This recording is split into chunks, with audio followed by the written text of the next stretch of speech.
Okay, we'll go live in 10 seconds.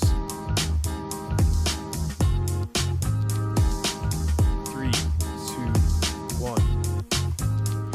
This is 13 Minutes. I'm Elliot Reeves. My guest today is Hasan Kubba. Hasan, how are you, my friend? I'm good, thank you, Elliot. I'm doing great. How are you? Yeah, I'm excellent. It's great to be speaking to you. We were saying just before this, it's been 2016 was the last time we saw each other and spoke, like, properly. Yeah, it's been a while, so it's great to have this catch up. It sure is. You've been on a wild ride. I've been watching intently over the past few years. So maybe a quick recap as to what you've been doing and who you are. Yeah, sure. I'm Hasan Kubba. I started my first business in around 2013, 2014-ish, digital marketing agency. And that's the last time I had a real job, is back then when I quit the job to start that. And I grew that. My goal for that was to create a passive income kind of business and to learn the ropes and to eventually do my own thing. So it took 2 years of hard work. It's not as easy as everyone says, but I got there in the end. I was able to travel around Southeast Asia, have fun, and have a passive income coming in. From that point on, I kind of thought, what am I going to do next? And that's when I met Ash Ali, who became my co-author in a book. And we became investment partners, investing in tech startups. He's a tech startup veteran himself. He was the first marketing director of Just Eat. He's done a lot of other companies as well.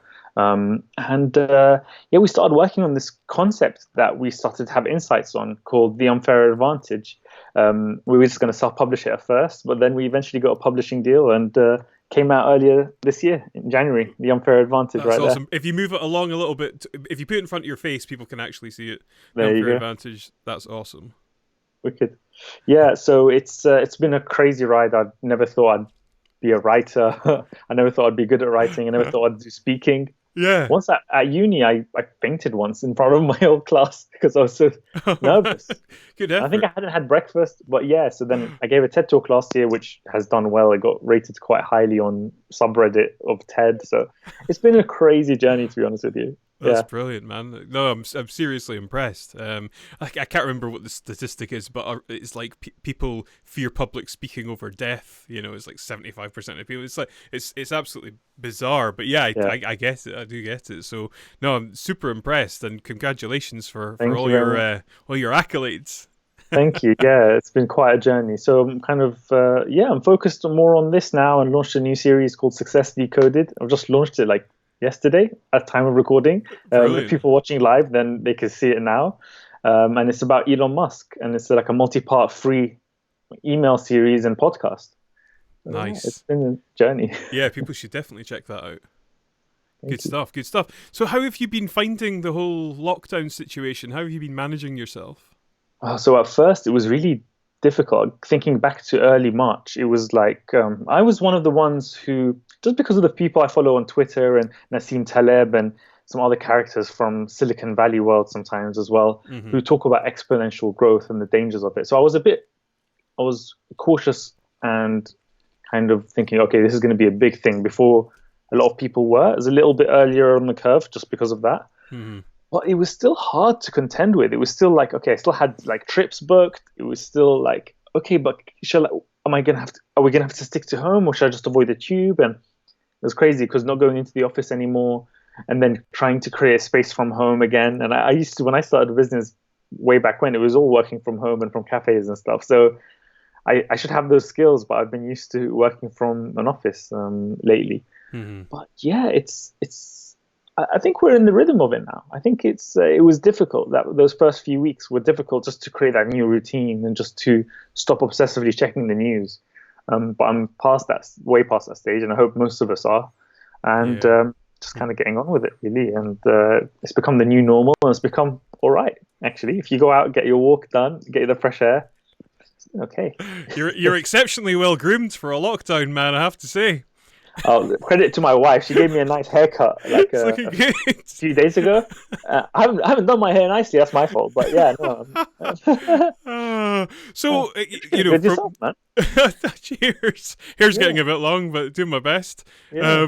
So from a sort of tech entrepreneur and the startup guy perspective, how do you think that the world and business might change on the back of this? I think so. My business was all remote. So my digital marketing agency was all working with staff all across the world. And it was all about being geographically independent, hence the traveling and hence kind of automating and systemizing it. Yeah, It it's was the all to sort do of with video Tim calls. Ferriss style of life. I think. Exactly. It was very inspired by the 4 hour work week. Yeah. Exactly. So I'm very, I really believe in that. And at the same time, I believe in meeting face to face has value too. I don't think it's one or the other. But hopefully it's going to really open up more people to work from home who can. Hmm. Not everyone has that privilege, of course, because white collar workers mostly is going to be. And I just think that if you can lessen the congestion and the dread of that morning commute, I started getting into that pattern of taking that commute on the tube and stuff in London here. It's just not great.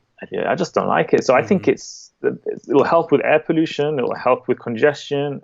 And I really do hope that people start to pay more attention to things like the environment now that there's been a crash in how much carbon we're producing, how much people take care about hygiene. These are all things I think are going to improve, I hope. What one thing would you most like to see change?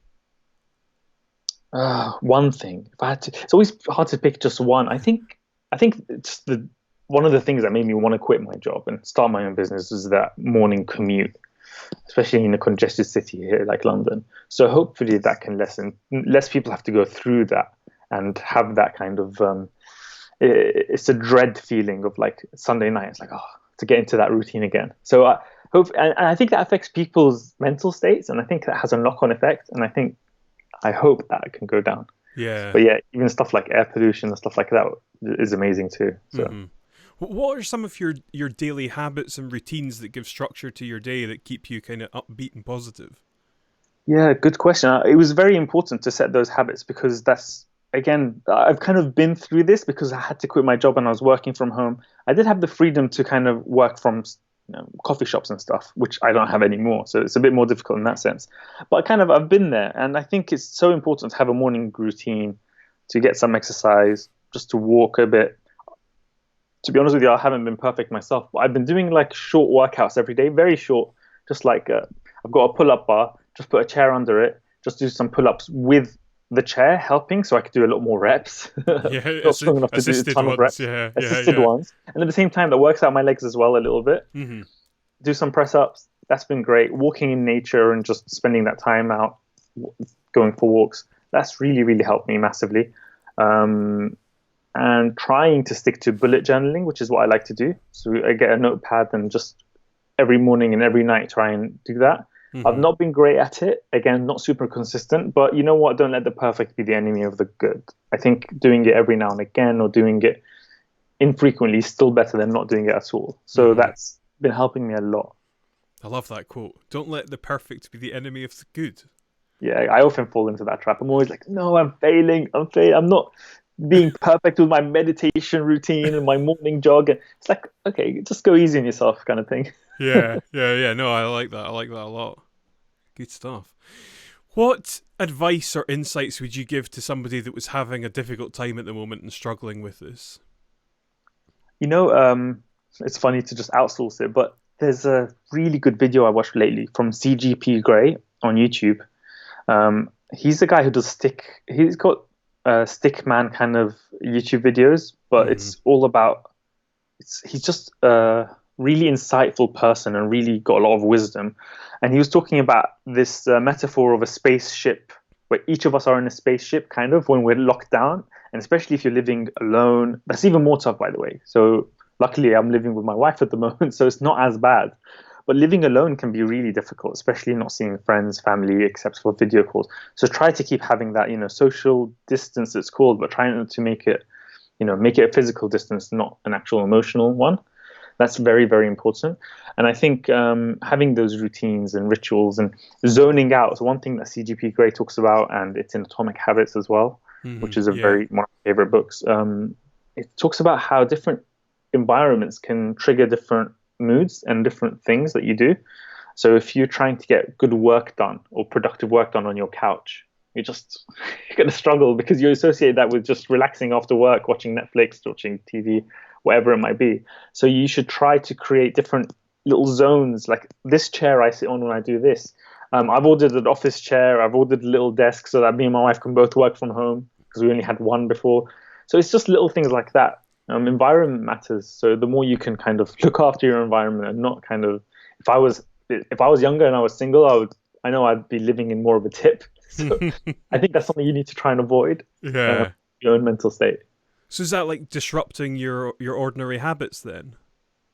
Yeah, but now this is the new normal. So I've already kind of acclimated to it. So it was very disruptive. If you talk to me much, I'll be like, yeah, I'm staying up late just on Twitter and checking the news and seeing what the hell's going to happen and seeing if I'm going to have to cancel my trip and all that kind of stuff. And now it's like, it's okay. We're okay with it. We've gone into the swing of it. Everyone was in shock, right? We were all in denial about it. And I even had a head start because I kind of was following it earlier. Yeah. And I was going, what's wrong with the UK government? Why aren't they doing more? This is silly. But yeah. So no, I don't feel disrupted anymore. I'm getting good work done now. So I'm pleased with that. Yeah, that's good. Yeah, it's interesting what you say about the government there and watching the news and stuff. It can just get so overwhelming. Like I saw yesterday, I saw yesterday that it was announced that the UK now has the highest deaths, I think, in Europe, if not the world. Which is, pretty scary. Really bad. Like, that shows how badly they've dealt with it. Because actually, what's happened is hospitals haven't gone over, from what I've heard, they haven't gone over their limits. You know, they were like saying flatten the curve. Well, it wasn't an issue of hospitals. It was an issue of just like PPE and an issue of like just preparing for it better, locking it down better. You know, that kind of stuff. The care homes, I think, was a big issue. It's a shame. It's a shame that we've done the worst, and we're an island, and we could have kind of more easily controlled it. Yeah, I think people like to put their heads in the sand, and it does seem a bit like what Trump did. And Boris Johnson does seem a lot smarter than Trump in many areas. I know we're looking into politics now, but it does remind that head in the sand thing of like, oh no, let's just hope it goes away by itself. It feels like they both did that. It's not great. Yeah, I agree. Where can people find you? I'm all over social media. LinkedIn is probably where I'm most active. So Hasan Kubba, Hasan with one S, Kubba, or I'm on Twitter and Instagram. Sorry, at Startup Hasan. So that's how everybody could find me. And I've just launched this new Success Decoded thing, successdecoded.substack.com. If you subscribe there, you can get access to the podcast, to the articles, and it's just free, in-depth. Well, I spent weeks researching this stuff, man. Have you? Weeks. That was my first podcast, by the way. You've been doing this a while. I had to get equipment. I have to try and get the quality up. I'd love to get your feedback on the podcast. Yeah, no, I'll 100% check it out. Yeah, it's hard work, man.